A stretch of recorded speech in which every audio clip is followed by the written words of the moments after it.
everything is so unprecedented. I feel like, I write this column for Caffeine, and every month I want to write about something being unprecedented because I've never seen an unprecedentedness time as much as it is now. Everything is. Yes, create some sort of guidelines for your org as a whole. Make sure people are turning on the privacy indicators, but also turning on the do not use my data to train this model button. Got it. Wherever it is, because there's going to be a button that says that somewhere, especially if you're using Claude, ChatGPT, Perplexity, any Gemini, like any of these off-the-shelf tools that aren't specifically purchased for use case. And then have your team experiment without performance indicators. If one doesn't believe the metrics that are coming out around how business growth is changing and the trajectory of growth is changing, like, what can you do, right? You can lead a horse to water, but you can't force them to drink. But yes, go experiment. I think the really interesting thing is you can...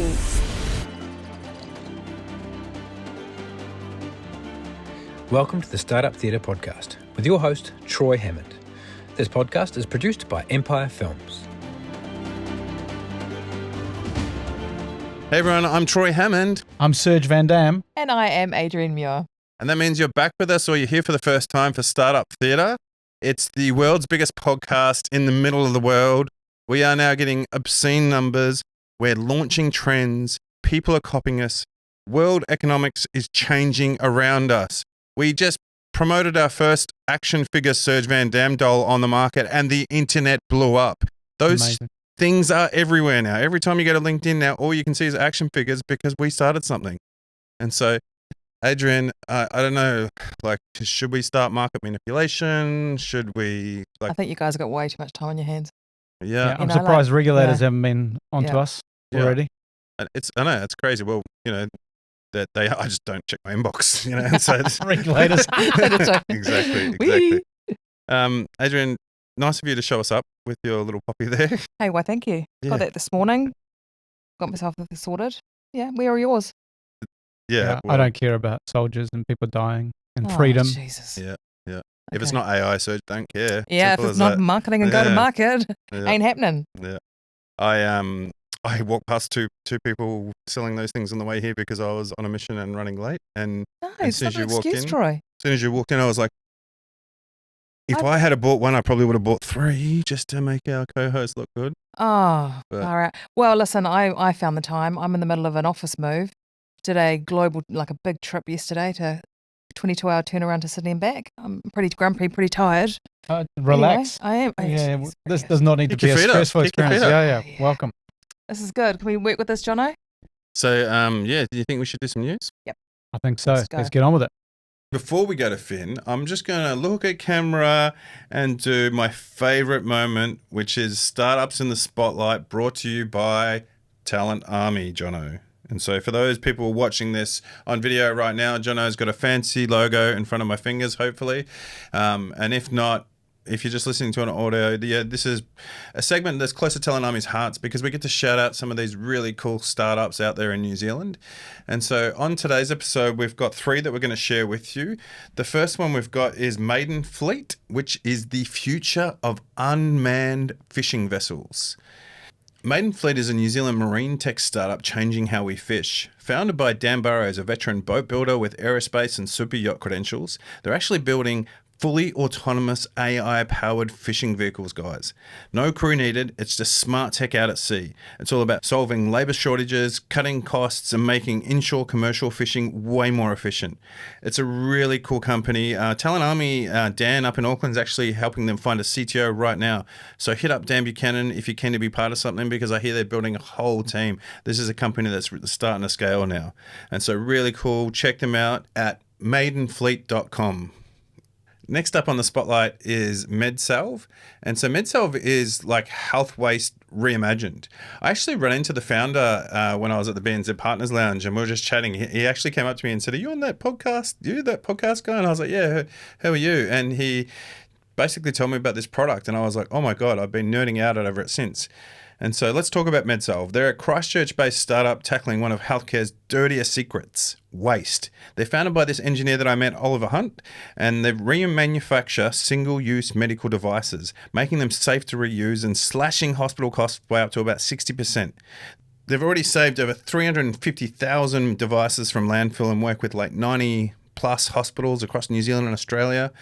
These guys are doing some really cool stuff. And it all came about just because Oliver was looking to do his like master's on something, and having a surgeon in the family and just hearing and talking about how there was just so much medical waste, he decided to solve this problem. And so we don't just talk about the SaaS tech, we don't just talk about, software in here, we're talking about cool startups. So check them out at medsalv.com, which is, as you can see with the banner here Jono's put up, medsalv.com. Really cool product, go and check them out. And lastly, under the spotlight, this is one that's close to my heart, too close to my heart, actually. Mean pies. Jono brought this one to me. Jono sent me a Slack and said, have you seen this? And I was like, oh my God, this is cool. Mean pies, because Kiwis love a good pie. Mean pies is the most Kiwi app you've never heard of yet, or maybe you have. They started by a Wellington guy, Matt Karkeek, after a cheeky chat over a beer.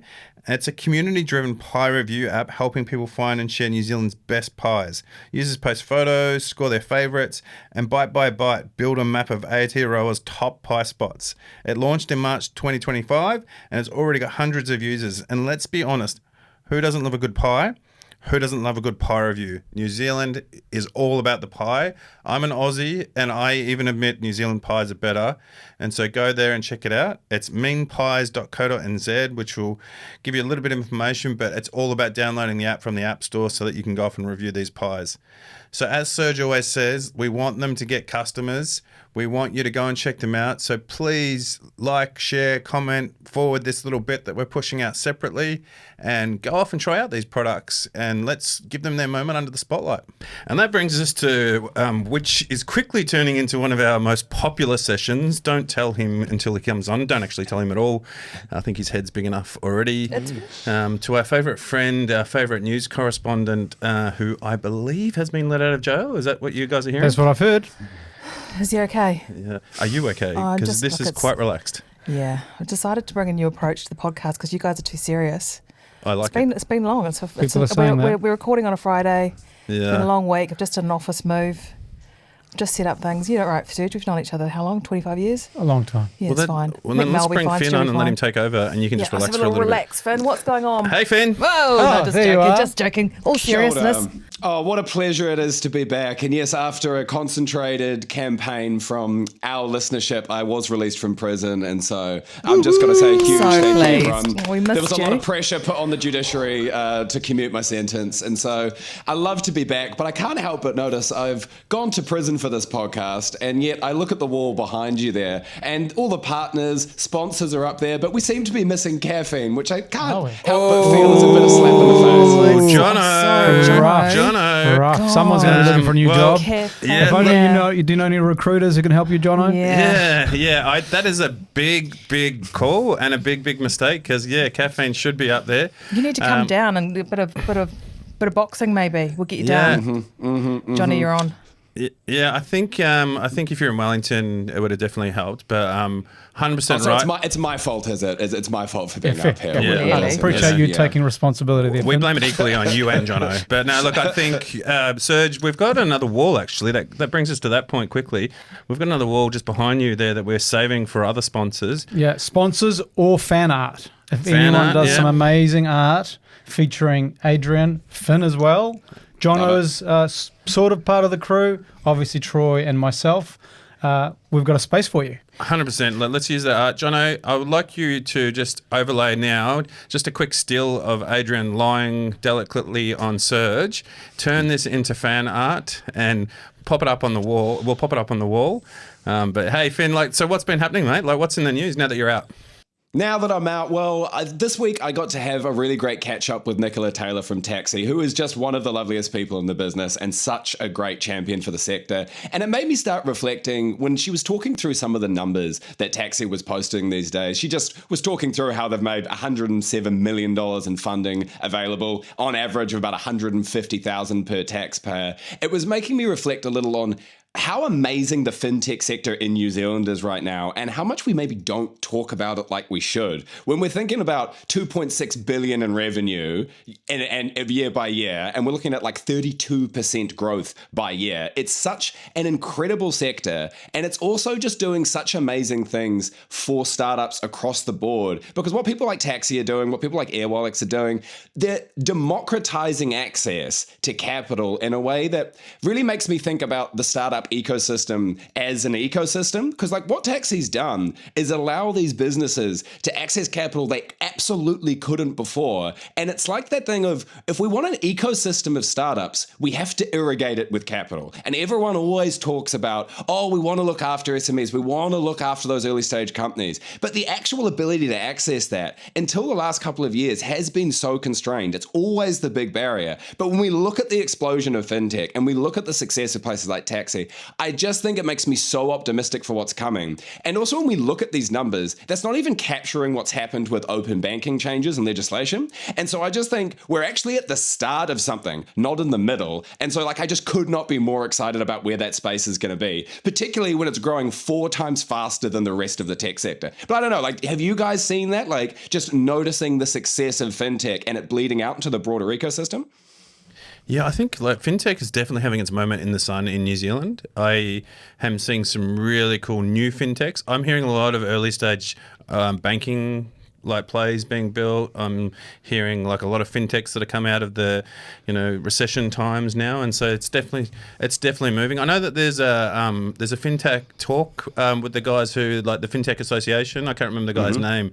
He told me about some talk that's coming up with like Moskovich and the other guys that are doing a talk, and so it's quite exciting. Yeah, I think we'll follow suit. If you think about the Centre of Financial Innovation and Technology based out of the UK, they're doing a lot of work there in terms of open banking and putting in place a lot of things there, and it will just bleed down the chain as it always does. And I think that's incredibly exciting. I think they've got the chair over there, Charlotte Croswell, who did a lot of work to make sure that open banking became incredibly important. And I think fintech is really, clearly I do, because I've been working in fintech space my whole life. But I think it's a really interesting piece for us. And I think you'll find too that the ones you're talking about too, Finn, are going to just take it from strength to strength. And we're seeing them actually also take their ideas and take them global. And that's, of course, the stuff that we get incredibly excited about. And obviously here in New Zealand, we've got a long legacy of innovation because we're a small, modern, quite concentrated market. If you think about EFTPOS, the first real-time point-of-sale transaction over a network was done in New Zealand. We're the fastest adopters of cards to make payments at the point of sale. So we actually do have heritage and legacy in that context, and time we got it back, I guess. Yeah, great. Yeah, I reckon all hail new fintech companies that are coming out, and that is definitely like some pretty cool use of our better tax dollars, though, don't you think? Like, I'd much rather it goes back into the ecosystem than into something stupid. Yes, exactly. And a few of my friends have disparagingly started calling me fintech because that's all I talk about, and it's just an easy tagline for me. But I'll take it over big dog. So how much do we have to raise in order for you to actually legally change your name from fin to fintech? There's going to be a few commas in there. Let's just say that. How many? I'm saying at least 2, but depending on how this record goes and how quickly the sponsorship of caffeine gets on the wall, it may go to 3. Got it. Well, so what's next on the news, fintech? Well, I'm really excited about an interview that should be out by the time you're listening to this that I got to do with Evan Henshaw-Plath, who goes by Rabble. He was employee number 1 at Twitter, and he hired Jack Dorsey. So he's had about the most insider view of one of the most tumultuous and consequential startups really in modern times. That's a company that went from, hey, we've really innovated in microblogging, to, hey, we might be deciding the course of this presidential election. And I think very few tech companies will ever have that arc. And so it was a really fascinating chat with him because he was actually one of the founding members at Odeo, which was the podcasting company that Twitter was eventually spun out of. He hired Jack Dorsey. He worked with Jack Dorsey on what was his sort of pet side project, this concept of microblogging, helped him scale it up to the eventual launch and spin out of Twitter in 2007. But he just has a really interesting perspective on what Silicon Valley was like at that time, because I think we forget now, with Silicon Valley being this institution that it is, with this world-shaking power and all of the money in the world, how different different it was then. How there wasn't that same access to this oceans of capital. These people weren't getting pulled up in front of Congress every second week. There was a bunch of hippies in their parents' garage just thinking that they could change the world in really optimistic ways based on this kind of really quite left-wing culture that had sprouted up in that area. And he's very open about that. He's like, look, we started Twitter because we wanted to connect the world. We came out of the counterculture revolution. All of our parents were hippies. We had these big, bold, beautiful ideas how we were going to bring the whole world together.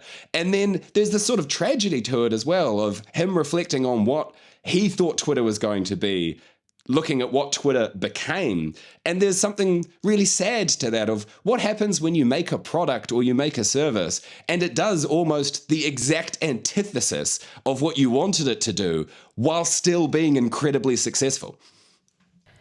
Look, I'm going to have to say I really miss Twitter. I miss Twitter, what Twitter was back in the day. I am, like Talent Army and I are mostly successful due to Twitter. You know, like I met the most amazing people on that platform.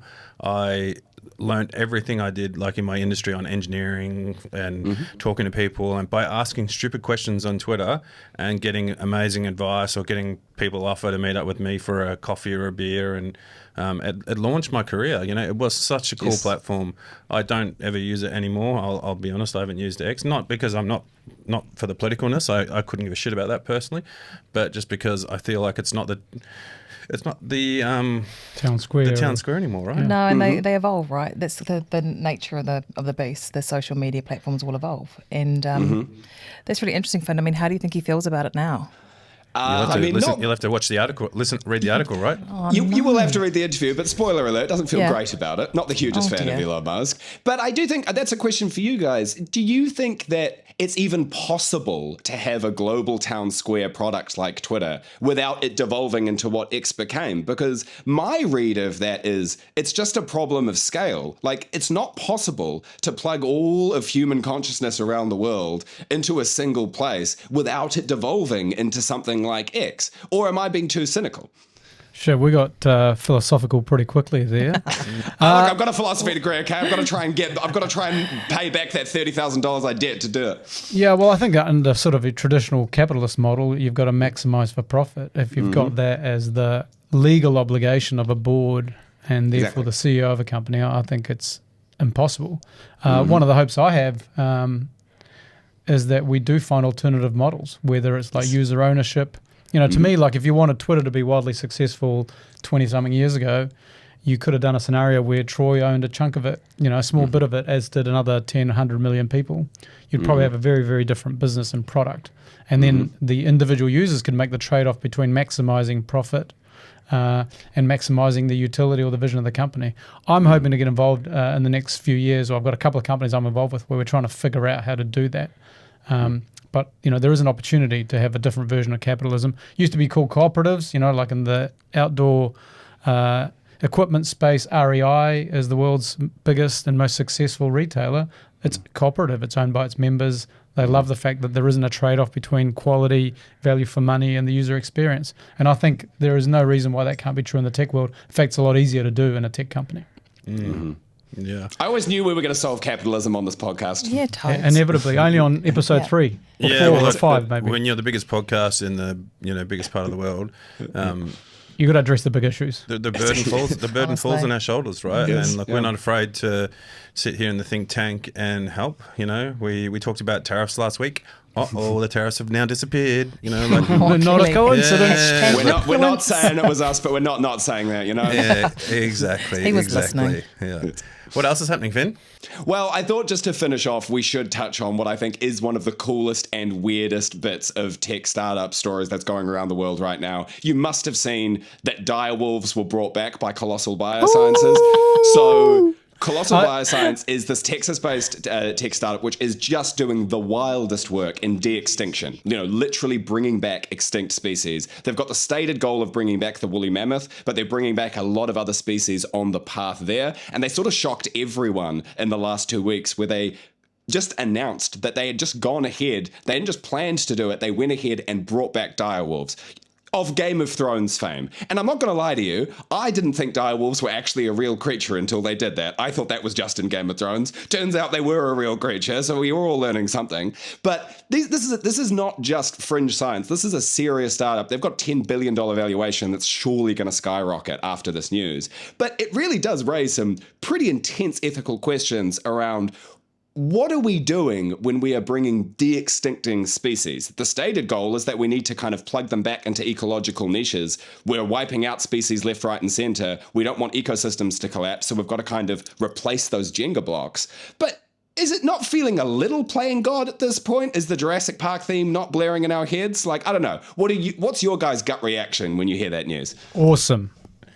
Jurassic Park. Awesome. Yeah. Classic boys. Yeah, I know. I was just about to say, what a classic guy response. Yeah, and then I'm thinking, I don't know, because, well, I mean, I was obsessed with the moa as a kid, right? Like I used to go to the Wellington Museum so I could see, and it was always so tall when you were little. Yes. And so in many ways you think about that and how that became extinct because it didn't need wings at the time. It was a land mammal. It didn't need... Bird, just to clarify. Sorry. Yeah, sorry to be the intellectual on the podcast. Jesus. Anyway, my point would be maybe, right? Like it's kind of cool what they're doing, and that's I mean, I think that there's some that you probably wouldn't want to go down that route. Can we just call it what's going to happen though? Like Elon Musk is going to be walking down the street in a couple of weeks with a direwolf on a big chain. You know, like these rich people are going to ruin this for us. Yeah, like it's not going to be. I mean, if it actually helps bring back endangered animals, if it helps repopulate endangered animals, fantastic. You know, I think we've killed off a lot of animals. Let's call it what it is. But I mean, shit. You know, you see these Russians walking down the street with tigers. You know, imagine that's if true. there's To go to a petting zoo in Russia once, that was pretty worrying. Yeah, I'm in velociraptors in Kapiti Island. That's what I'm into. Yeah. Hey, just it may sound like a coincidence, but somebody was wearing a wolf T-shirt at the last podcast. Yeah, well... it's all coming together. The big dog, the artist formerly known as Big Dog. Big dog. Oh, that's awesome. Hey, Finn, can we just ask, like, what was jail like? It was hard, but just thinking about being back for this record is what got me through. Oh, well done. Awesome, happy to have you back. We're lovely Welcome. to have you back. Awesome. Well, it's been an absolute joy and it's been a pleasure on. As I said, like lots of people have been loving this segment, and so we must get you down to Wellington to do it on the couch one time soon. Until next time, mate, thanks for coming on. See you next time. See you guys. Today's guest is brought to you by Vanta. Whether you're starting or scaling your company's security program, demonstrating top-notch security practices and establishing trust is more important than ever. Vanta automates compliance for global frameworks like ISO 27001 and SOC 2, saving you time and money, helping you build customer trust. Over 8,000 global companies like Atlassian, Dovetail, Sharesies and Flossy all use Vanta to manage risk and prove security in real time. I actually had dinner with the whole Vanta team and I knew instantly that they would be the sponsor on the podcast. They just genuinely care about startups, and to make it go even one better, they've actually decided that my audience gets a special offer of $1,000 USD off from Vanta. All you have to do is go to vanta.com/startup theatre and enjoy your $1,000 USD off now. On today's episode, we're actually going to hear and speak to Heather Gadonniex, and I am super excited because I know some of you out there who just heard that name and go, I wonder who that is. After this episode, you're going to know that name. Heather's been in the industry for 20 years. She's revenue, she's marketing, she's founder, she's CMO. She's been born and bred in America, brought that skill and come to New Zealand where she's now a venture partner. She's now an operating partner, for GD1, which is global from day one, a VC firm. And she's going in and helping New Zealand companies like automate, use AI, go-to-market strategies. She's just she's a phenomenal person. She's super smart, and I'm super excited to have her on the show. Adrienne, I'm glad you're sitting up for this one. We talked about getting amazing women on the podcast, and so I'm really pleased to say that we are now joined by Heather Gadonniex. Yay! Hello, Heather. Yay. Hi. Welcome, nice Heather. to see you all. Thanks for joining us in our brand new studio in Auckland that wasn't officially set up 10 seconds ago. So thank you for being a guinea pig and joining us as our first ever remote guest. So you're setting the scene going forward now. Happy to do it. Thanks for having me. Are you based in Auckland? Do you base yourself in Auckland every day for work or? I come in probably 3 or 4 times a week, and I technically live in Matakana. So it's about 45 minutes north for those who don't know. I always get the question, is it a long commute? But it is nothing like driving over the Bay Bridge. So it's totally fine. I hear you live in a cult compound. Is that accurate? That's what they say. It's more of a commune. Family compound. No, yeah, I do. I live with 3 generations on the property. My father-in-law, my brother-in-law, my kids, my husband. It's a real joy to be able to surround myself with that much family. Sometimes challenging, but most of the time a joy. How long have you been in New Zealand now? Depends on who's asking. Technically, we landed right before the lockdowns. Right. In 2020. It was an impromptu, unplanned move. We got stuck here, and yeah, we ended up staying. But it's a bit of a wild story. I got a call from my mother-in-law on, I think it was like March 13th or something like that. And she was like, you need to come. They're going to close the borders. I've been preparing for this since 9/11. Like, bring my grandbaby back. And we promptly ignored her for a little while. And then San Francisco went into shelter in place. And my husband and I were both working remotely. Our nanny got sick. We lived in a duplex, and she got sick. And we thought she had COVID. And like most of the world at that time, freaked out a little bit, kept the kid upstairs. And it was pretty impossible to work and watch him. And so we called Air New Zealand that night. We got on the next flight out. We had a suitcase full of clothes and a suitcase full of wine. And we thought we'd be here for a couple of months. And well, here we are. I'm still living in my husband's childhood bedroom. Wow. The commune.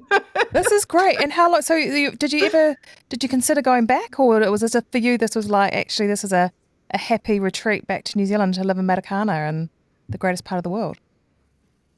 You know, it's a big question. Yeah. We considered going back quite often, to be honest. Yeah. It really wasn't until, I would say, last year, maybe the year before, that I felt really, really settled. But now it's the best place in the world. I love it. I absolutely love it here. The ability to raise a family without fear, the ecosystem here, the technology ecosystem is really exciting and really innovative.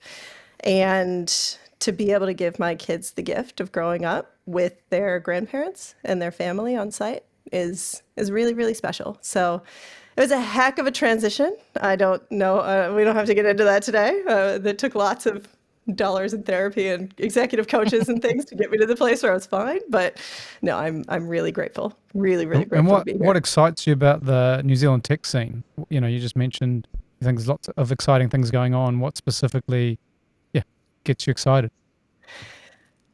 I think there's a few things. One, deep tech is pretty incredible here, and the ability to kind of just go heads down and innovate and develop some ridiculously amazing solutions to some of the world's most pressing problems is really exciting. I think the size and scale and opportunity of the tech scene as a whole, whether that's, SaaS or deep tech, health tech, et cetera, is also a pretty exciting and opportunistic place to be at the moment. There's a lot of just like grit, and there's a lot of people that are committed to making this thing that we call tech really, really successful here. And the other thing that I really value, this is probably a little bit more aligned with kind of the ethos, but I really value the balance between nature and humanity and technology that the culture here breeds. It's a very different approach than a lot of other kind of technology ecosystems that you see around the world. And I think as we scale and tech continues to be the second largest or even the primary pillar of the economy, it's going to be really interesting to see if that's maintained and if we're able to keep that kind of humanity intact. What excites you guys? Well, I think thanks for mentioning the fact that it takes some time to transition when you come back or you enter into New Zealand. And I think that is a conversation that sometimes is not had as New Zealanders. I know from my perspective, I spent a lot of time planning to leave New Zealand and doing my overseas experience and getting ready to do that. But the transition back, and I did it twice because I did 2 OEs in many ways and lived globally, for 20 years. But it wasn't really talked about nearly enough in terms of how you come back. And if we're trying to expand tech and all the things that we're talking about, it's how we have a global presence being as far away as we are. And it's talked about a lot, and how we, jump. I did a very quick trip to Sydney yesterday and came back, and it was brutal, but I got to sit in front of somebody who was in Sydney for work, and I was able to be there, and it kind of makes it easier. And I think sometimes we don't talk about that. So I'm like you, spending time overseas and coming back. I'm excited about what's happening, particularly in New Zealand and the ecosystem, and I think it's incredibly exciting to have some talent, like obviously yourself, and talking about what you've been doing and working with some of the and hearing about some of the great tech that's coming out of New Zealand. But I think equally sort of looking onto the horizon and thinking about how we're nurturing our talent here in New Zealand, letting them go overseas and do what they're doing, and then how we're bringing them back. And they ring Troy and say, "Dude, I'm coming back. I need a job." And we're like, "Great. What have you been up to?" How that sort of circle of talent kind of goes off, learns stuff, comes back. That for me is quite interesting, and that excites me as well. I struggled when I moved here. It took me 2 years to commit to New Zealand. I thought about leaving New Zealand most weeks for the first 2 years, and that's because New Zealand can be a little bit insular, and not think about the world and not be aware of what's happening around. And humor was different here. Lots of things were different, and so I think as a country now, New Zealand, we're losing 1 in 4 Kiwis to the international markets again. We're very quickly having to go back to bringing in offshore talent now. And so that's something that I think people have lost the muscle memory for over COVID. And so I'm really conscious and really supportive of what we're all saying here, which is, hey, we've got to list great international talent to come, help them integrate, let's really get behind them and make them feel welcome, connect them to communities and help them, because it is a massive culture shock. Like moving to New Zealand, we think that we're such a global citizen, but everywhere's so different. Perfect. And I agree with what's just been said, but what excites me the most, Heather, is just day by day, founders are finding less and less excuses to go global and go big. So I'm just really excited by the pretend barriers or the obstacles disappearing so fast from people's mindset. And AI, which is obviously one of the topics for today, is definitely augmenting that. So that's what excites me. Yeah, Heather, you read an article that I found really interesting on AI-powered go-to-market, and they're 2 of the words that are probably being used in Talent Army the most at the moment, AI and GDM, usually together. Can you find me someone that can, spell both those words? Yeah. Can you find someone that can spell both those words and put them into our marketing or revenue team and automate all the things and connect Clay up and do all these things. And so what I'm conscious, you talked about how, I think you read an article a few years ago about how everything was going to be changing. And so I'm curious to hear your thoughts on that, and if it's changed with how quickly the movements happen now, or do you still feel the same about it?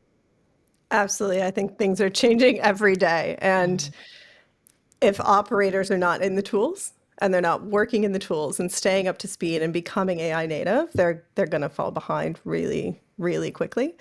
It's been incredible to watch the progression from even just the development of the first LLM, or prior to that, right? Say the development of a computer vision model that's powering a Tesla as an example, to the development of the first LLM and OpenAI launching that in 2021, actually. COVID has kind of messed my timeline up a little bit. It was either one of those 2 things, to where we're at today. And when you think of the speed, the absolute speed at which things are being developed and launched and new tools are entering into market, it is phenomenal. And it's empowering and creating such a different means of company building that those who are adopting it are seeing, obviously we see this all the time now with LinkedIn and whatnot, stories, but a really massive improvement on efficiency metrics like cost per FTE or revenue per FTE is an example.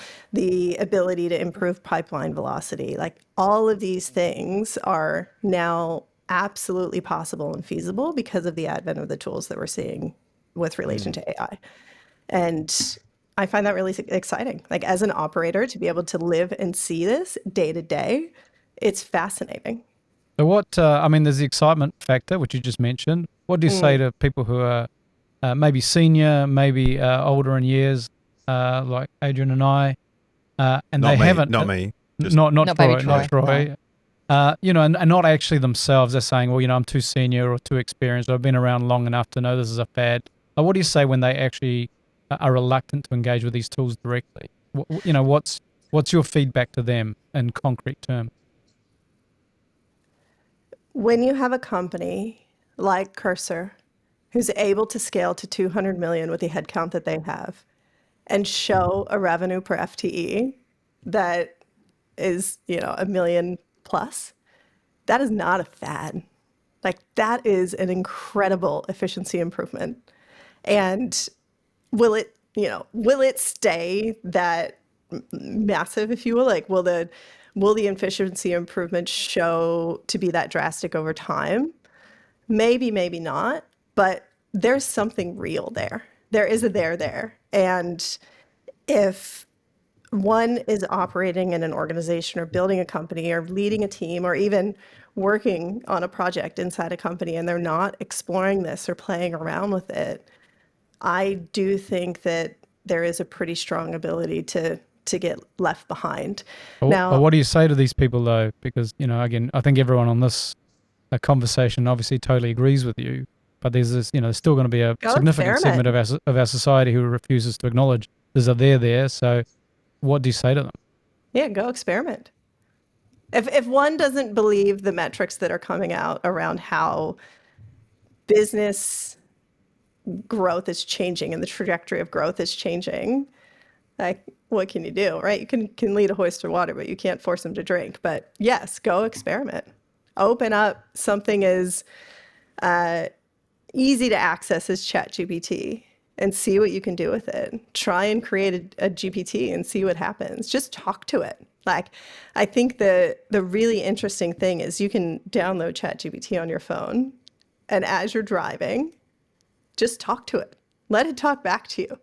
See how it feels. See what you come up with as you're experimenting with it. Ideate with it. The best way to get over the hurdle of fear is to experiment. Now, all of that said, I think that there are deep ethical and bias concerns and potential pitfalls to consider when adopting, utilizing, and assessing whatever artificial intelligence tools or LLMs or machine learning models you're adopting.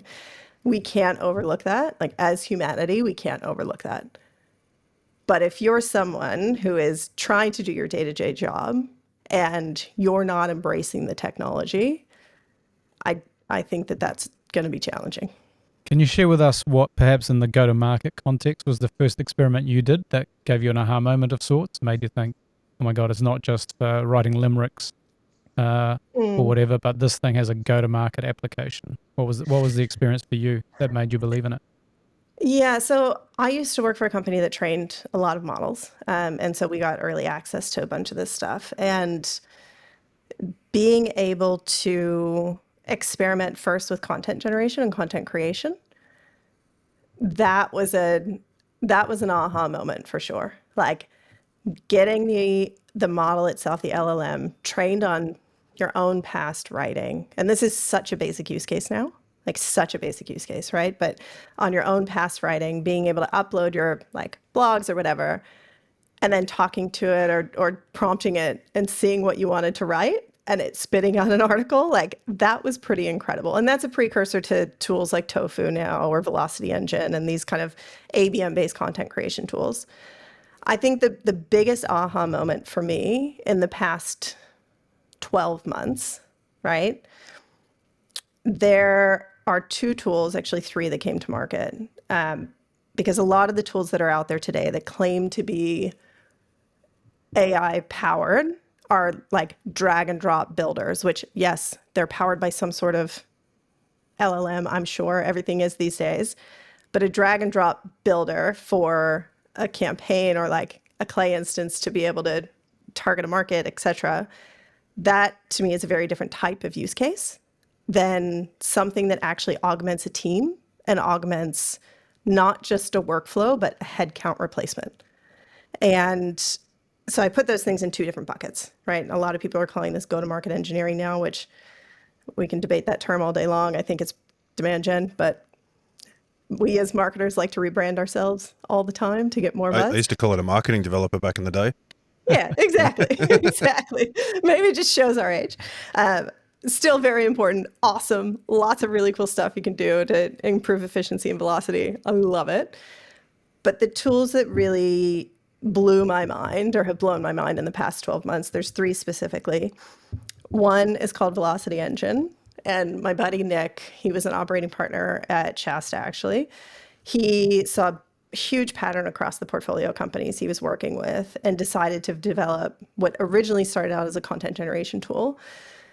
And from there morphed into a platform that links product marketing, content creation, and analytics, and like demand gen analytics.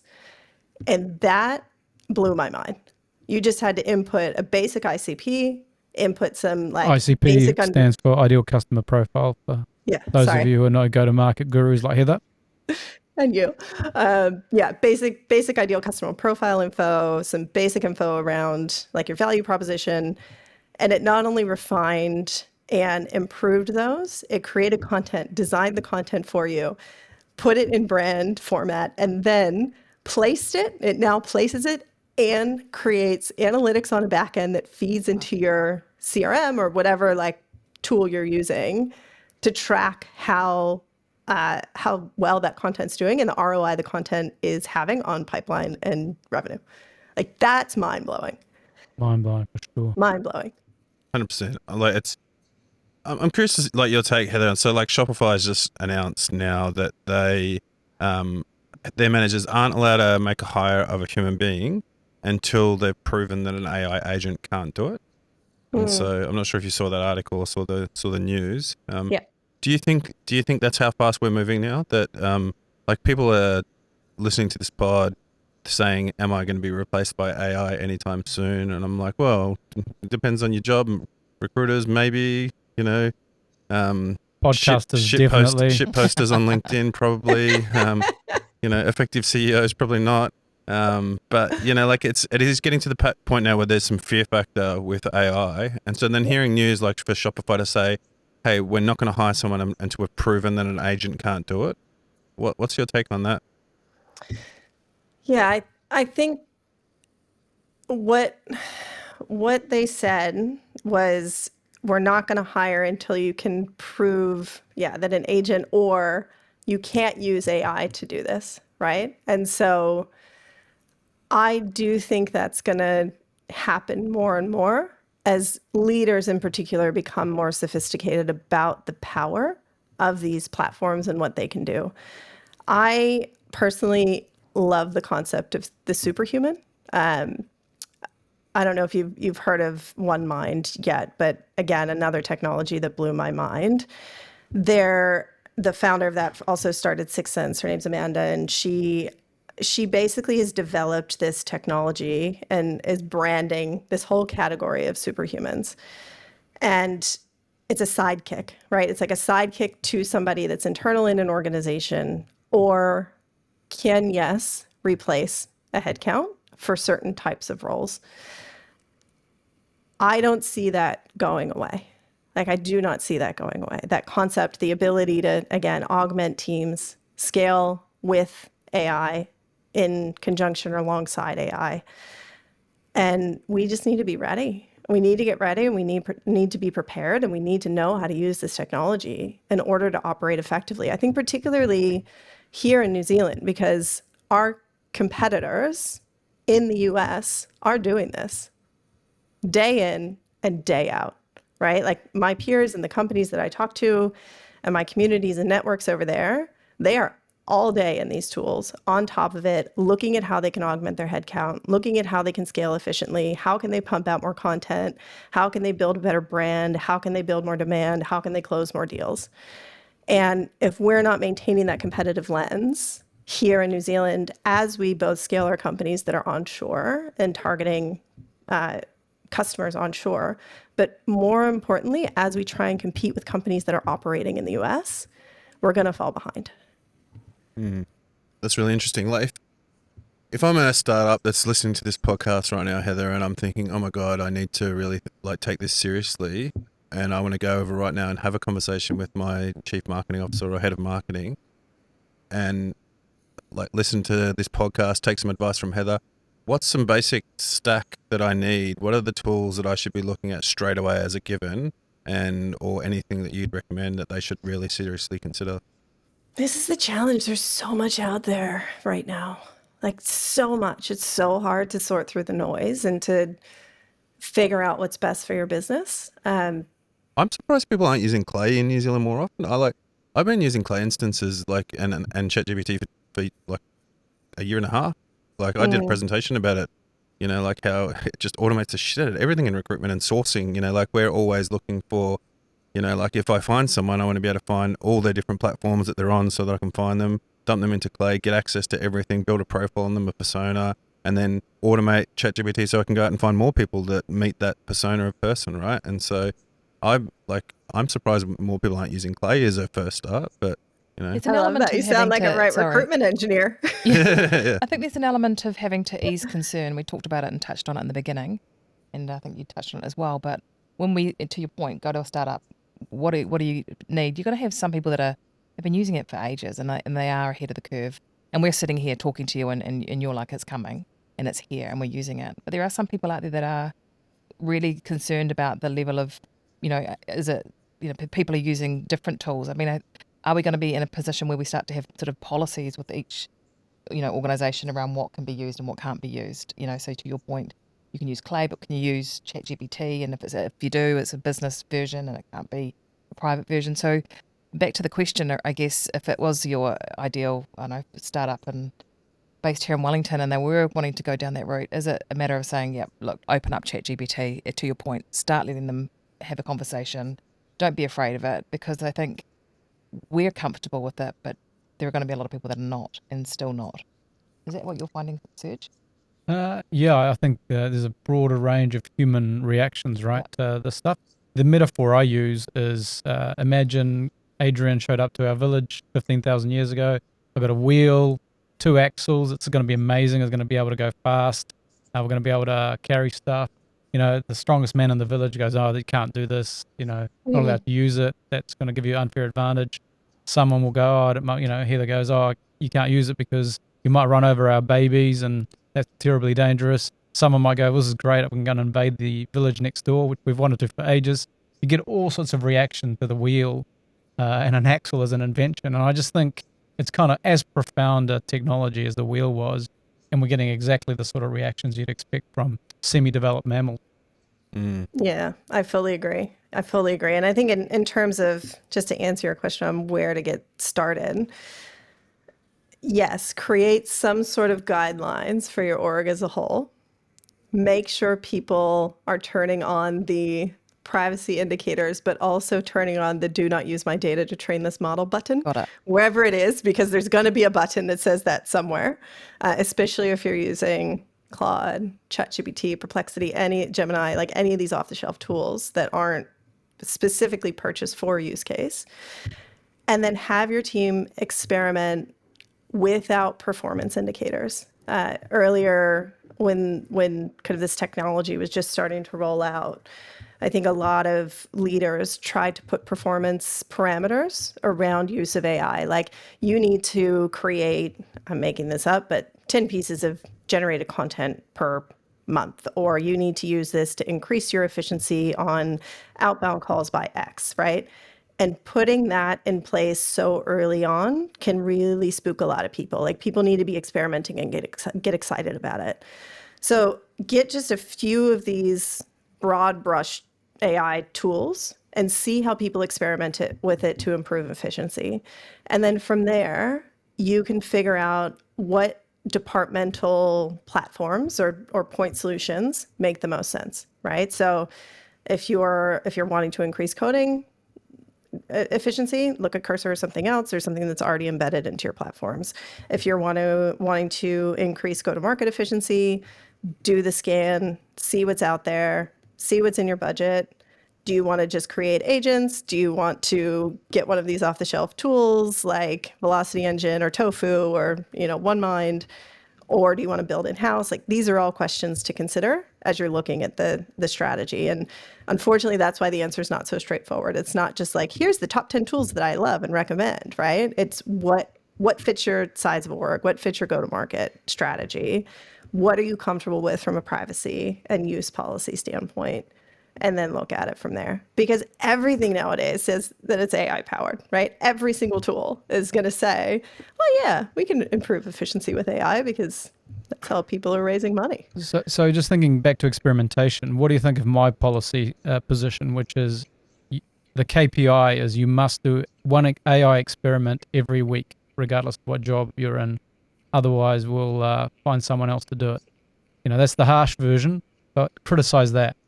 That's a great KPI because it's not a performance KPI. It's more like this is just something you got to do KPI, right? It's not, you're not saying you have to generate X number of things with it, just experimenting. Yeah, I think that's fantastic. Cool. Well, there's two of us on that view. I was saying to Troy earlier, one of the things I've discovered about AI over the last year or so, and I've been heavily involved in many, many things around it, from training people to implementing it internally to building features in companies. It's an anti-technician technology is what I'm finding. It's like the other tools over time, whether that's Microsoft Word or, .NET as a engineering technology, has the propensity to engage has been related to how technical or technically proficient the user is. I find these AI tools, actually, the predictor of who's going to pick them up or experiment with them is not a technical person. Have you seen that as well? Yes, to a certain degree. Like, I think that there are a very large subset of engineers that are adopting this and using it. But even in those companies that I've been working with to implement, it's really been interesting because those who, and you may have experienced this too, Serge, but those who have deep technical skills are often the most skeptical. And those that are less technical and aren't they can't code or can't build are more apt to experiment and adopt. So I don't know if that's true across the board, if that's an anecdote just for me. And no, I think you're spot on. On. Offend anyone out there, but that's what I've seen. And I don't think it's necessarily a negative sweeping statement, right? It's just the way that it is being adopted, and it is probably quite overwhelming and possibly even concerning. And I think you touched on some of the privacy things you can do and the security enhancements that you can have to sort of keep hold of IP. And I think there's been questions around that in the past that I've certainly heard when we've been talking about it. So I think, I definitely don't think it's something which is just you and I. It's just democratized, the ability to get shit done, right? And I think for people like me that weren't technical, right? Like, I can use AI to do things so much faster because I have limited time. And if I'm a software engineer, like, I speak to a lot of software engineers about this all the time, obviously, as you can imagine, right? And I'm finding the opposite is true than what I thought. And so if we go back a year ago, I was saying, this is going to make 10 times engineers, 100 times engineers. And I feel really sorry for junior engineers and grads because it's going to kill them off.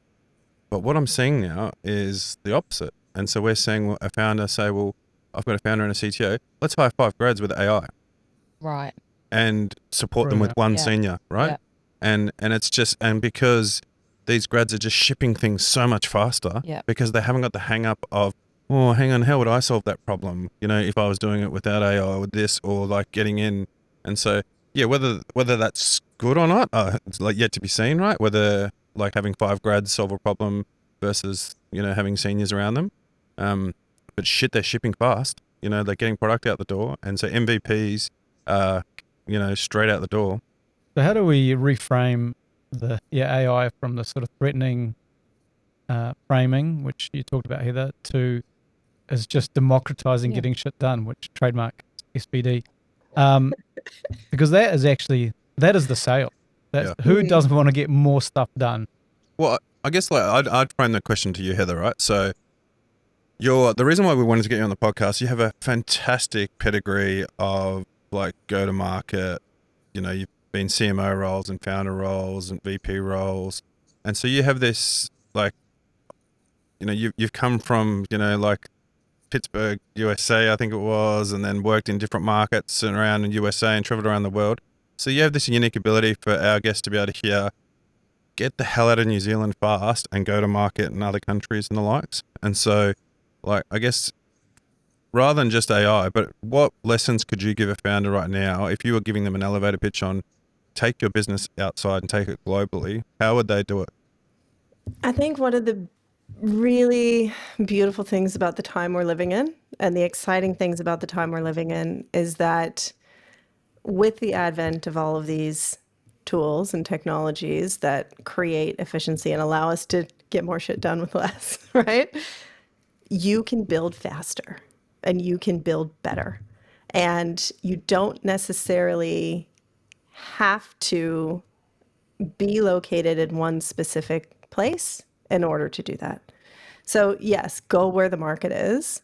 You can still have your team in New Zealand or a portion of your team in New Zealand. Keep whatever you need to in home country. I think it is important to maintain that connection. But if you want to scale quickly and you want to be in a market like the US, you have to go there. Either you're getting on a plane a lot, you are moving there and setting up a team, a domiciled office, something there, and you need to find the connectors. Find the people who have operated in the US, in the Bay, in wherever you are, because the US is multiple markets, right? It's not just one market, right? So find the people who have operated in the US, the people who have connection to New Zealand, seek them out and figure out how to use that connector in order to grow quickly. I think it's really important to access those international markets early and understand the competitive pressure you're up against when going to market in those areas as early as possible. I don't know if that answers your question or if that helps. It does. And I think it's just a different mode of operating too. Like it's a different mode of operating over there. I think you're also involved in a community group, like of CEOs, and I can't remember the name of the company. What's it called again? Pavilion, right? And so yes. I was chatting to someone like Matt from ProjectWorks, who talked about how he met his CEO. He released the title of CEO to an American, Mark, who I think you know, Heather. Through Pavilion. In ProjectWorks, because he through this group, through this peer networking group of CEOs in America, he started understanding the US markets a lot better. And then he made the realization, I need someone there and it probably isn't me. And so I think as Kiwis, we can do a lot more research in the earlier stage about what these markets are like, and so before we get into them, understanding these people, because we are different. Australians are different to Kiwis, Kiwis are different to Americans. But yeah, I think what one piece of advice, what would you say if they go, should they choose? Because everyone says to me, oh, we don't go to San Francisco now. Where do we go? Is it just, we're going to Denver? Seems to be the topical one. And I'm like, I don't know. Go where your customers are. Go where your customers are. It's and also depending on what you're building, right? There's dev talent in different regions for different use cases. So figure out what you're building and then go where A, the talent is for that use case, and B, where your customers are. Absolutely. But the thing with the US, everything's a plane ride away, right? Yeah. It doesn't matter if you're in San Francisco or in Denver. It's a plane ride away. Yeah. Yeah. Awesome. Are you in any of these groups, Serge? I've tinkered a little bit with Pavilion, but again, sort of the Mark Twain quote: "Any club that will have me is probably not worth joining." So I try and stay away a little bit. What is Pavilion, Heather, for folks that don't know it? I guess Yeah, Pavilion's epic. It's a community of executive leaders in go-to-market, so CMOs, CROs, chief customer officers, and CEOs that are in growth businesses. So I lead the kind of CMO chapter of Pavilion along with 3 others. We have, I think there's almost 2,000 of us in that now, but there's an equal kind of group for each discipline within the Pavilion group. And it's just a really great community for education, leveling up, upskilling, and then also peer-to-peer kind of support network which is really, really useful when you're growing companies. And growing highly yourself, recommend it. right? As well, because it's not just about the company; it's about you becoming a better Yes. CMO or chief revenue officer or whatever happens to be. Yeah, I mean, we don't talk about that Or nearly enough, CEO. Heather, that, being in your C-suite sometimes can be an incredibly lonely place. How do people access Pavilion? So for those who don't know, is it sort of like Invite only. like Raya? You've got to be invited by somebody? No, it's not invite only. You can just reach out. I'll get you hooked up That'd be or great. join Pavilion. Yeah. We're looking at reigniting the New Zealand chapter. So if anyone's interested in doing that, let me know. Wink, wink, you too. But yeah, it's a really great community. She just said you too, not me. It was directed. I wasn't sure who the two is. Ah, Jesus. Serge loves All right. doing things. Yeah. don't I you? see Yeah, two look at people on the this. screen right now, so maybe you three. Yeah, power of virtual. No, but it's really fantastic. I think that the thing that I would love to see is the learning modules and the education modules being more accessible here, because they are developed by operators that, again, are operating in the US and in Europe. So if you're looking at exporting or you want to scale in those markets, it's good to learn those kind of skill sets and even get that point of view, right? Yeah, so that's one thing. The other idea I've been noodling on, back to your point around getting more talent in, is the idea of a returnship, or like a 2-year internship in New Zealand. So I'm finding that we're missing a lot of the mid-career professionals, right? The mid-career builders, the product marketers, the folks that, as you said, can go in and get shit done, but do it with like a deep level of precision and skill, and with just with this mode of operating that they've been kind of raised in that discipline.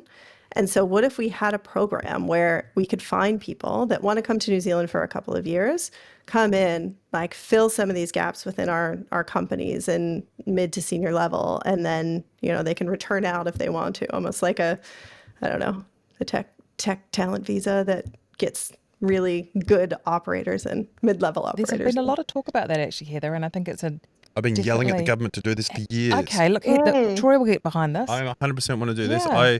I want to do like an exchange program, right? So this is what I was pitching the government to do: is let's offer a 2-year talent visa to some of these, like, as you say, right? Not just the people who have made a whole bunch of money and don't necessarily want to come and work anymore, right? They want a holiday. But the people who are in these mid-level roles that are doing the actual work right now, the recent relevant experience, let's get them out on a 2-year talent visa, and let's send some of ours over to go off and get some amazing global experience, right? And so, yeah, I was even talking to big companies over there, big tech companies, about trying to do some sort of exchange thing where we could do it. And we just had no government support back then.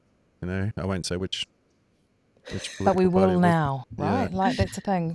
We've got to start thinking about this, because if we want to be global, correct. Get fucking global, right? Yep. And so I love that, Heather. I'd love to have an offline chat with you about that. I think that's cool. Let's do it. There may also be, just to go back to your referencing like L&D sort of training videos, there may be a product coming out soon that does that from a famous recruiter guy who gets sick of being asked, can you introduce me to someone that's done that, but 50 million ARR?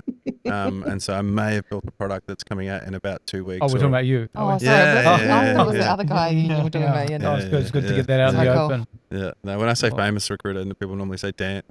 Yeah. But, yeah. So hopefully it comes out 2 weeks from when this podcast is coming out. I'm looking directly at Cameron, looking at my developer Dylan now, and saying 2 weeks, hopefully, mate.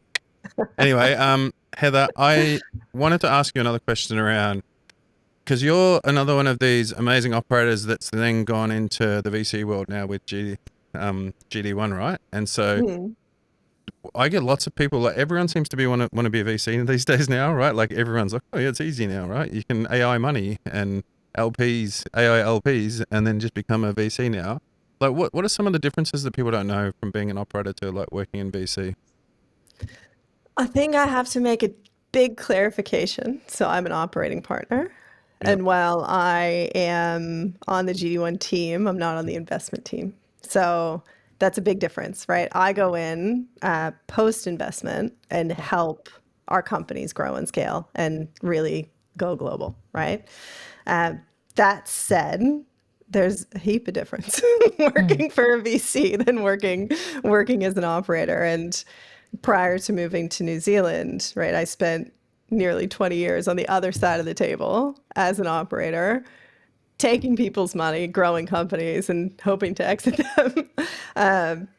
It's a very different world. It's a very different world. But being able to bridge that and being able now to kind of see the pressures, the excitements, the opportunities, the fears, all of that come along with the investment side, and having a really deep understanding of how that drives kind of behavior within the startup and growth space. That's what's been really, really eye-opening for me.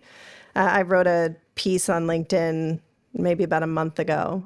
There's this never-ending debate around brand versus performance. And like, in my mind, it's ridiculous because you have to have both if you want to grow a company, right? But it's a never-ending debate, and marketers get upset about it, and people go in and complain that like they're being too driven into performance or demand or revenue, and they're not able to focus on brand, and vice versa.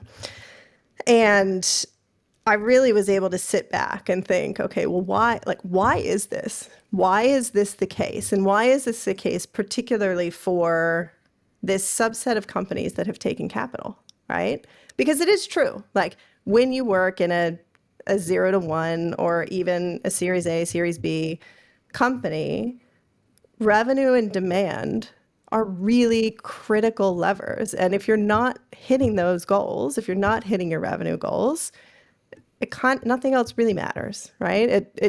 It's really harsh to say that, and I get that. And yes, brand matters, and yes, culture matters, and all of these things matter if you want to build a great company. But if you really boil it down, and one has taken institutional capital, their goal is to get to the next round, to get to get a valuation markup, or to exit and put a return on that investment to the fund, right? So the second one takes capital, the game changes a little bit from how and how you have to build that company changes a little bit. And this is something that I kind of obviously played this role inside companies, but it wasn't until I actually went to work at a VC and saw the dynamics on the other side that it really, really clicked for me as to why that is. Like, why is that so important and so deeply important for raising that next round, et cetera. So yeah, I can share that piece if you're interested in it, but that was something that really stuck out at me. Bit of a tangent. I think that's kind of, from my perspective, it's quite interesting you say that, Heather, because, I mean, do you feel that some of these companies that you're addressing as part of GD1 when you go in as a operating partner are prepared for that? Are they sort of shocked? Oh, we've taken this money and now we've got to pivot and operate differently. Like, is there any sort of 2 or 3 things that you would give advice to somebody before they take on capital? Like, be prepared for this pivot. Because I think that's quite interesting in terms of just making sure that people recognize that. It's a really good point. I don't think it's just GD1. I think it's the industry as a whole. And Serge, would love to hear, your thoughts on this as well, given your operating partner role. But anytime somebody takes capital, you are beholden in a way that you were not before. You have other stakeholders that you have to build and manage your business for. And the vision that you have and that you're bringing to market needs to stay strong and steadfast, absolutely. But you are now on the money train. And it's a different mode of operating than if you're bootstrapping or if you're building a lifestyle business. And so I do, personally, yes, I think people need to think long and hard about not only are they ready to take venture capital, but do they want to take venture capital? It is a beautiful thing to be able to raise and use that money to fuel growth. Absolutely. And it has a place, and it has such an important role to play in the development of the technology ecosystem in any market. But you have to want it, and you have to be ready for it, and you have to understand what it means. And I think a lot of people glorify and like put it on a pedestal, like, oh, we need VC funding, we need to raise, when the business may not be ready. The founder may not actually understand what it means or want that in the long run. And it really should be reserved for those founders and those companies that are ready for the ride. Yeah. I mean, it's very similar to my experience. As you know, I'm an operating partner in 𝗦𝗶𝗹𝗶𝗆, which is another VC fund here. Yeah, I mean, and also I'm typically first money in for B2B SaaS companies, and quite often on one hand, I'm saying to the founders, you know, same thing as you, are you sure you want this? Because once they're on, once the VCs are on the train, it has all sorts of long-term consequences, and it absolutely is not for everybody. And I do think we've glamorized it in a way, the tech industry, and I do blame Silicon Valley for that, as there being only one answer: take on a shitload of capital, get lots of VCs, announce your Series A and B and C and D and whatever other letters you can come up with. I can come up with about 26. And it's just this weird expectation, which is actually not necessary and nor helpful, because as you just said, many founders and many leadership teams are not ready for the consequences. So I think we've got to glamorize it a lot less. So, and we had Ron Simpson on a couple of weeks ago, and one of the things is that, people should be celebrating customers and winning customers in the same way, or more so than they do celebrating a capital raise. And I totally agree with that sentiment. I'll ask you both the question, right? I'll ask all three the question. Will AI change the way we raise money with low venture capital? Yes, absolutely, 100%. And it's something we are talking about at 𝗦𝗶𝗶𝗶𝗆, because, I mentioned one of the AI companies I'm involved with, 𝘁𝗶𝗏. You may recall a lawsuit that landed on your desk, Troy. Yeah, if you don't know the reference there, Heather, Serge actually physically served me with a legal letter from 𝘁𝗶𝗏𝗏 for the stupid behavior that he did online. Just a FYI, but I take it about as seriously. Yeah. But the question is, 5-6 people, amazing cadence, velocity, all the things we've talked about. These tools allow you to get shit done in a democratic kind of way. So I don't think these kind of companies need the same capital. And if we talk about some of the things you mentioned earlier, Heather, around go-to-market automation with these AI tools, the need for marketing people, salespeople, customer success people, all that stuff is going to diminish. So I do think we're up for a whole lot of turmoil in the traditional investment trajectory. Yeah, I agree. And I think it's not just VC, right? It's investment across the board. Like, the ability to build now and build bigger, faster, better, with less headcount.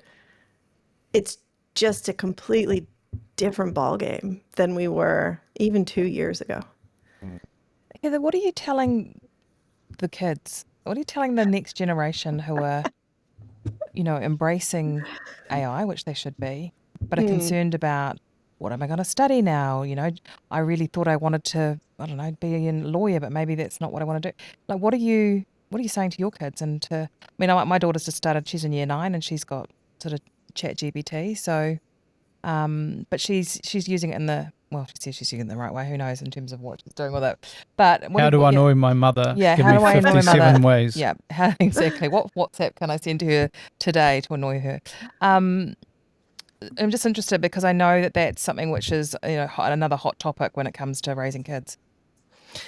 Yeah, I think it's, what do you tell your kids in addition to what do you tell your current leadership teams and executives? Right. I tell them the same thing, right? Like, human empathy, the ability to collaborate, the ability to work cross-functionally, and the ability to use technology to empower and create outcomes faster is not, like, that bit I don't think is going to go away anytime soon.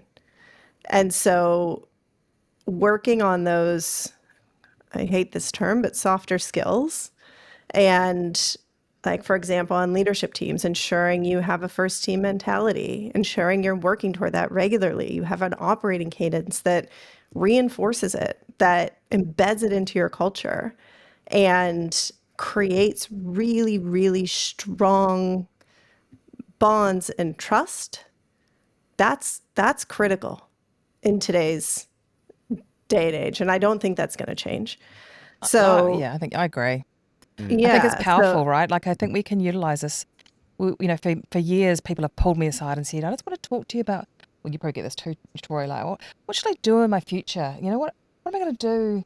Do you think I could be a project manager? It's like, well, tell me a little bit about you and stuff. And actually, you can put in a whole lot of stuff into AI right now to really help you with your language, to have those conversations with your colleagues, with your management team about where the future is and what your sort of skill set can be. But equally, you're right about those, zero say it again, soft skills. They are critical. And I think I've been raised to be relatively kind and respectful. I mean, clear as kind, Serge, isn't it? Is what Brene Brown says. Oh, yeah. Sorry, So I would say brutal is clear. Yeah, but I think, those soft skills are going to be, as you say, the ability to have the conversations and to understand where your sort of core values sit. So, I think that's interesting. What do you think? Yeah, just be the first person people want to hang out with. That's the advice I give my kids. Yeah. Interesting. Like, it's I think it just goes back to your thing before. It's the wheel, right? And like for me, even 3 episodes in, if you go back and listen to the first episode we did with Rowan, to the second episode, to the third episode, it's my thoughts evolve on it. And I've always been an early adopter with all technology, but AI, my thoughts keep evolving on it, and like how much it's changing and how much it's gonna be used in the future. And so, hey, we're coming up on an hour here, Heather, and so that means that Jono's giving me the hurry up because he doesn't like sitting and editing all day. And So lazy. Yeah, Jeez, Jono. I know. This has been really fun. That went fast. Thanks, guys. But it's basically a cool time when we get to ask you some rapid fire questions and you give us some rapid fire answers. And so I wrote out some really cool rapid fire questions, but I got told that they were really shit. And so I've been. Who did that? Who told you that? They've been changed. I can't think of anyone who'd be critical of you. I won't say. That's fine, Serge. I won't say who did it, but here's quick fire search suggestions. Oops, I didn't mean to say that. Questions. If you can just give me the first thing that pops into your mind. How long before buyers prefer a robot to a salesperson? Tacos. No, sorry. That's the first thing that popped into my mind. I'm what did you hungry. say? All right. I said tacos. Okay. Nice. So how long before a buyer prefers a robot to a salesperson? Yeah. Today, like, I would prefer a robot to a salesperson. I hate when I go to a website and I can't get pricing, and I just want like the chatbot, or if OneMind is an option, the person I'm talking to tell me how much something costs, give me the information I need to make an accurate decision. But that's my preference. No, I mean, I totally agree. This is not my podcast to be interviewed, but I just, when people say, but people always want to deal with humans, I'm like, have you actually met any humans? They are mostly annoying. Are broken boy tacos that good? Broke boy tacos? What's a broke boy? Is that new taco chain? I was just like, I've got tacos on the brain now, and so I know, right? I just wanted to know from a Aucklander. There's an American guy. There's an American guy in who's moved to Auckland, and he's set up like broke boy tacos, and apparently like everyone's going how like they're the best tacos in the world. This just made this entire hour worth it. Like, Yeah, I I know. haven't heard of that. I'm so excited. And also, I totally lost sponsorship opportunity right there, Troy. You got to get your commercial skills Sorry, up. Broke Boy Tacos is now a sponsor on the podcast. But yeah, apparently they've got 2 locations, and I'm not doing a bit right now. But when I go to Auckland next, I'm totally going to eat those tacos. Before you go to the next one, just real quickly, enterprise motions. Buyers won't be replaced. They'll probably be replaced for research, like sales reps for research, but not for like taking people through the buying cycle. Anyway, okay, keep going. Yeah, next cool. one. Is Uber personalization coming? Why or why not? Again, I think the ability to do it is already here. But we're not getting it though. If I popped up my last 10 inbound emails I get for someone trying to sell me something, it says, "Dear Mr. Van, we sell something. Would you like to buy it? Click here for a demo." They need better tools then. They do, but my point is it's not Maybe it's they're not not using actually the here. right The tools are here, I totally agree, but All I'm getting is it was a shit question. Let's move on to the next one. given AI is here to stay, what skills do you encourage in your kids so they're successful? I think we've answered that question already. Yeah. Another shit question. Let's move on. With things being so unprecedented these days, how do you keep GDM teams aligned, adaptable, and moving quickly? Everything is so unprecedented. I feel like, I write this column for Caffeine, and every month I want to write about something being unprecedented because I've never seen an unprecedentedness time as much as it is now. Everything is.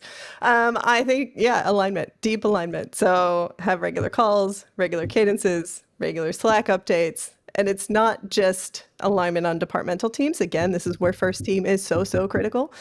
It's alignment across all of your departments. Marketing, sales, product is part of that these days, like all of them. CS, make sure finance is in there, get good RevOps metrics. I was just meeting with a company today on like redefining the revenue architecture because they're having a deep challenge with alignment. Like it's so critical. Things just move too quickly. Okay, question. Good answer. What resources and communities do you learn from? Well, Pavilion, absolutely. That's one. Kyle Lacey, he's a good mate and always has really fun content for free. If you're a marketer out there, Exit 5 is a good one. Yeah, I think again it depends on your motion, what your go-to-market motion is, but finding a good community with like-minded people is pretty critical. I would check out Pavilion. And last question, this podcast was secretly a battle to find out who was the best operating partner marketing person in New Zealand. Do you think you won or Serge won? I'm really confused myself from that. I may have made that last question up as a bit of a joke at the end there, but I'm a revenue leader, which includes marketing, so I'll give the marketing hat to Serge. How about that? Oh, guys. that was good. Yeah, that was good. I work across a funnel and across brand. Yeah. I think there's a clear answer there, folks. And so, hey, thanks so much for coming on, Heather. That was an absolute delight. I really appreciated that. Guys, is there any takeaways or anything that you want to get in before we... No, I think that's great, Heather. And if we can make sure we get a bit more information about Pavilion and some of the other things that you do so we can put them in our show notes. But thank you very much. Yeah, look, really if anyone wants to reach out to you for a chat, Heather, we've got some information below to check you out in the your LinkedIn and GD1 and Pavilion and all these things. Hey, thanks so much for coming on. Great to have you on, Heather. Thank you, Heather. Thank you to the three of you on the other side of the screen. It's been a pleasure. Hey, thanks for being our first remote guest. First one, I know, first remote. It was fun. I really enjoyed it. Thank you. Well, Adrienne, we talked about getting female guests on the podcast. A-class there. Yeah, A-class. A-class. Definitely, for me, the best revenue operating partner I've ever heard, in my career. It was invigorating. It was I actually it's nice to listen to someone who knows this stuff, Yeah. I often sit with people who, work in this field and just smile and nod, phase out. La la la la. Yeah. That's why you're here. Yeah. Just that explains a few things, doesn't it? Yeah. Somebody who knows a bit about marketing. Yeah. Something about AI.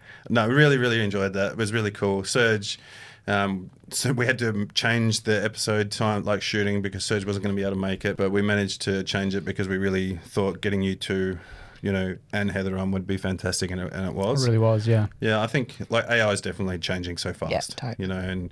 And there's a lot of people that say that they're using AI tools, but to hear, from the people that are using it and I'm super interested to hear what people who've listened, what tools they're using as well. Yeah. Right? I think that, as she's saying, it's moving so quickly. What are we missing out on? What else are tools are people using at the moment that we're not aware of? 100%. Hey, thank you for watching.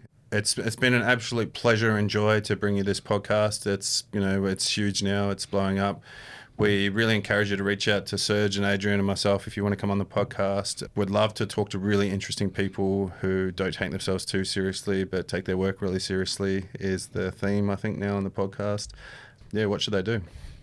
Just get in touch. Give us a good story. Tell us why you deserve to be on the world's biggest podcast. No, don't. Just come to me. Yeah. Or just talk to Adrienne. Yeah, just come to me. Go to Adrienne. Yeah. Until next time. Take care.